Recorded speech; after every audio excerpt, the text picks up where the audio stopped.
ಅದೇ ಸಮಯದಲ್ಲಿ ಲಾರಿ ಹತ್ತಿರಕ್ಕೆ ತಗೊಂಡೋದಾಗ ಯಾರೋ ಒಬ್ಬ ಮೈ ಮರೆತು ಇಲ್ಲಿ ಗೊತ್ತಾಗ್ದಲೆ ಆನೆ ಪಕ್ಕಕ್ಕೆ ಹೋಗ್ಬಿಟ್ಟ. ಒಂದೇ ಸತಿ ಸೊಂಡ್ಲ ಹಾಕ್ಬಿಡ್ತೀವಿ. ಶುದ್ಧ ಬರ್ತದೆ ಅಂತ ನಂಗೆ ಇಷ್ಟವರೆಗೂ ಗೊತ್ತಿಲ್ಲ.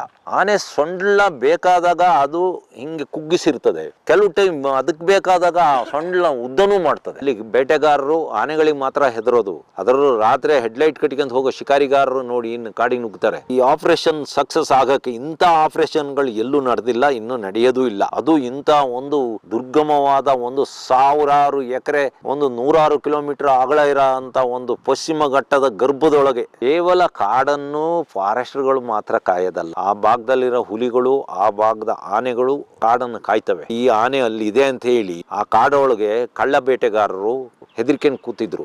ಕುದುರೆಮುಖ ಅಂತ ಹೆಸರು ಬಂದ ಕಾರಣ ಏನಂದ್ರೆ ಆ ಸಮುದ್ರದಲ್ಲಿ ಎಲ್ಲೋ ಒಂದ್ ಕಡೆ ನಿಂತ್ಕೊಂಡು ಕುದುರೆಮುಖ